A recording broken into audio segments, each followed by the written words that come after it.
कुंभकर्ण के वध से रावण का दिल टूट गया। वह शोक से मूर्छित होकर गिर पड़ा और तरह तरह से विलाप करने लगा। आज मेरी दाहिनी भुजा कट गई।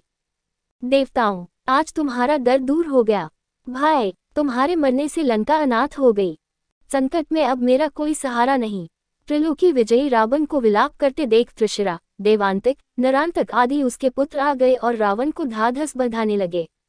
वे बोले, आज्ञा दे तो हम अभी जाकर राम लक्ष्मण को पकड़कर आपके सामने ले आएं। रावण ने उन्हें छाती से लगाकर दिया और अपने भाई महापाश और महोदर के साथ अपने पुत्रों को युद्ध के लिए भेजा। अंगद नरांतक से भिड़ गया। नरांतक ने अंगद को छाती पर भाला मारा। भाला टूट गया। दोनों अब मल्लयुद्ध करने लगे। नरांतक के मुक्के से अंगद को मूर्छा आ गई। फिर सचेत होकर उन्होंने नरांतक के हृदय पर ऐसा मुक्का मारा कि वह सदा के लिए सो गया। अब देवांतक, त्रिशिर आदि सब राक्षस अंगद पर एक साथ टूट पड़े।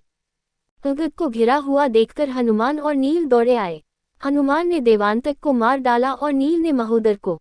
फिर हनुमान ने त्रिशिरा का भी काम तमाम कर दिया। अब महापाश बच रहा। वानर ऋषभ उससे जाकर भिड़ गया और थोड़ी देर में ही मुक्के से उसे मार डाला। अब अतिकाय नाम का राक्षस युद्ध के लिए आया। उसका शरीर कुंभकर्ण के समान विशाल था। ब्रह्मा को प्रसन्न कर उससे कई वरदान ले लिए थे। वानर सेना ने भी समझा कि मरा हुआ कुंभकर्ण फिर लड़ने आ गया। वे डर के मारे भागने लगे।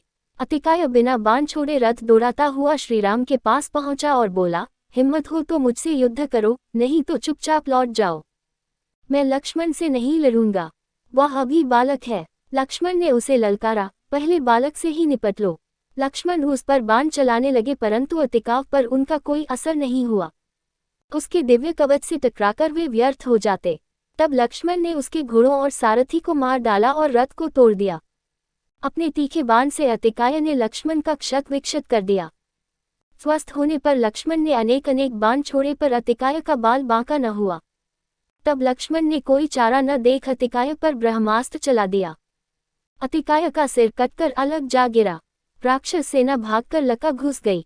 इधर रामदल में लक्ष्मण की जय जयकार होने लगी। अपने वीर पुत्र और बंधु बांधवों को मारे जाने से रावण बिल्कुल हताश हो गया।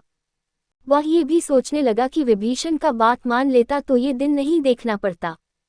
उसे न अब राज्य को कामना थी और न सीता के प्रति आसक्ति। रावण का ज्येष्ठ पुत्र मेघनाद पिता के पास पहुंचा। रावण को तरह तरह से समझाकर उसने कहा, मेरे रहते आप क्यों चिंता करते हैं?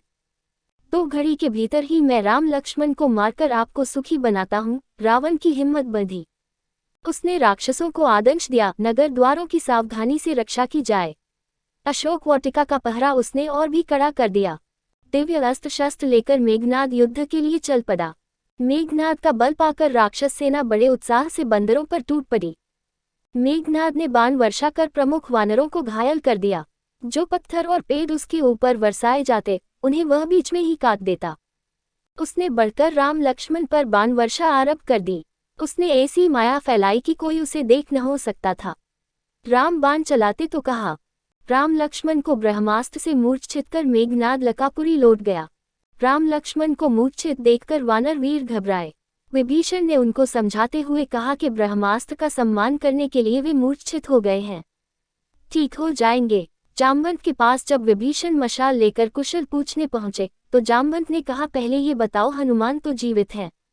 अगर वे जीवित हैं तो वे मरे हुओं को भी जीवित कर लेंगे। ये सुनकर हनुमान ने उनके चरणों को प्रणाम किया। जामवंत ने कहा, पवन पुत्र, तुम हिमालय पर जाओ और कैलाश शिखर से मृत सरजावनी, विशल्यकर्णी, सुवर्णकर्णी और सघानी औषधियां ले आओ। इनकी चमक से ही उस इन्हें पहचान लोगे। तब राम लक्ष्मण और सब वानर स्वस्थ हो जाएंगे। हदुसान तत्काल एक ऊंचे पर्वत पर चढ़ गए। उन्होंने अपनी पूंछ ऊपर उठाई, पीठ झुनकाई, कान सिकोड़ो और भुजाओं को आगे की ओर तथा जंघाओं को पीछे की ओर फैलायो और वे आकाश में उड़ चले। बात की बात में वे हिमालय के शिखर पर जा पहुंचे। उन्हें वहां अनेक औषधियां चमकती हुई दिखाई दी।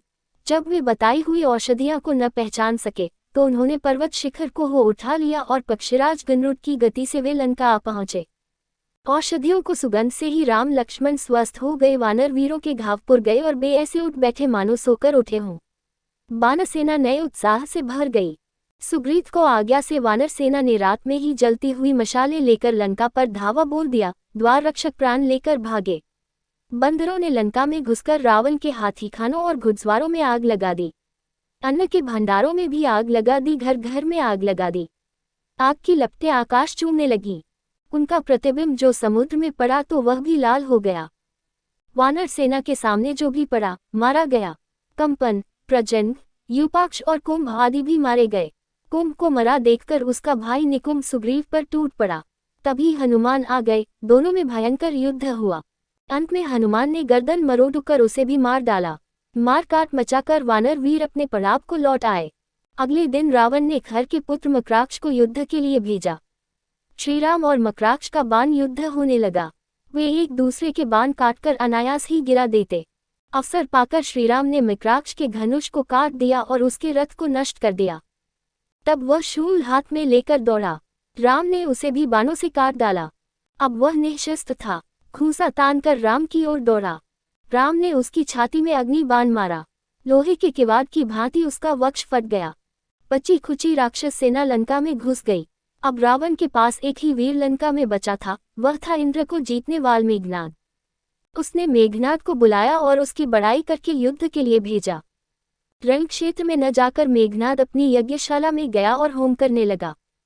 देव दानवों को प्रसन्न कर रथ में बैठ वह युद्धभूमि में आ गया। उस समय उसके मुख पर सूर्य के समान तेज था। मंत्र शक्ति से वह अदृश्य होकर बाण बरसा रहा था। राम लक्ष्मण का एक भी बाण उस तक न पहुंचता था। उसके पास से कोई आवाज भी न आती थी, इसलिए शब्द बेदी बाण भी उसका कुछ न बिगाड़ सकते थे। राम लक्ष्मण घायल हो गए और वानर वीर हताश। श्रीराम के रोक देने से लक्ष्मण ने ब्रह्मास्त्र का प्रयोग नहीं किया। लंका के दुर्ग में घुसकर मेघनाद पश्चिमी द्वार से फिर निकल आया। अब की बार उसके रथ में सीताजी बैठी दिखाई दी। मेघनाद ने म्यान से तलवार निकाली और रथ में बैठी सीता को बाल पकड़कर नीचे घसीट लिया और तलवार से उनका सिर काट दिया। तब उसने हनुमान से कहा, अपनी आंखों से देख लो, जिस सीता के लिए तुम लड़ रहे हो उसको मैंने मार दिया। सीता वध का समाचार पाकर श्रीराम और लक्ष्मण भी रोने लगे। इतने में महात्मा विभीषण पहुंच गए। उन्हें मेघनाद की माया का पता था। उन्होंने कहा, रघुनंदन, जिस सीता का वध मेघनाद ने किया है वह माया की थी, हमारी देवी सीता न थी। उन्होंने ये भी बताया कि इस समय मेघनाद निकुंजला देवी के मंदिर में यज्ञ कर रहा है। यदि उसका अनुष्ठान पूरा हो गया तो वह किसी के मारे न मरेगा। हे महाबाहु, मेरे साथ लक्ष्मण को तत्काल भेजिए, जिससे हम उस यज्ञ से उठाकर युद्ध के लिए विवश कर दें। राम की आज्ञा पाकर लक्ष्मण युद्ध के लिए तैयार हुए। उन्होंने राम के चरण छूकर कहा, आज मैं आपकी कृपा से मेघनाद को अवश्य मार डालूंगा, कोई भी उसे न बचा सकेगा। वानर सेना के साथ विभीषण के पीछे लक्ष्मण चल दिए। वानर और भालू राक्षस सेना पर टूट पड़ी। लंकापुरी में हाहाकार मच गया। निकुंभिला के सामने मेघनाद से तब न रहा गया। वह यज्ञ छोड़कर युद्ध के लिए चल दिया।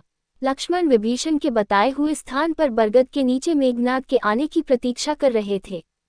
इतने में मेघनाद का रथ वहां आ गया। विभीषण को देखकर वह समझ गया कि लक्ष्मण को सारा भेद उन्हीं ने बताया है। वह विभीषण को बुरा भला कहकर लज्जित करने लगा, आप मेरे पिता के सगे भाई हैं, लंका में ही जन्म और बड़े हुए, आपको समझना चाहिए था कि अपने अपने ही होते हैं, दूसरे श्रेष्ठ होने पर भी अपने नहीं हो सकते।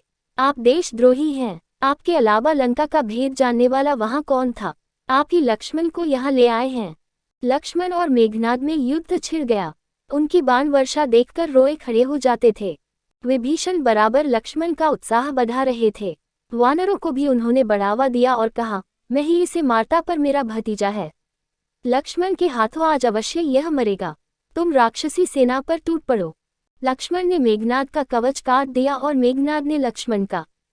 तब लक्ष्मण ने उसके सारथी को मार डाला।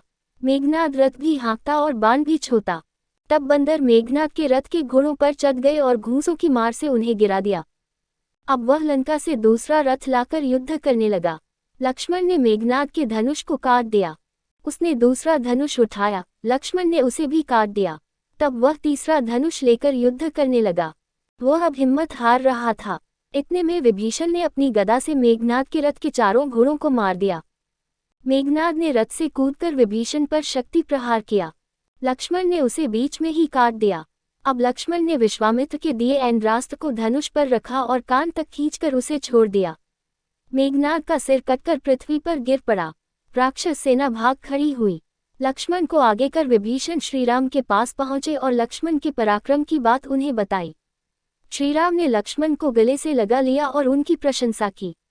श्रीराम बोले, अब हमारी विजय निश्चित समझो। लंका का असली योद्धा मारा गया। वानर सेना में लक्ष्मण की जय जयकार होने लगी।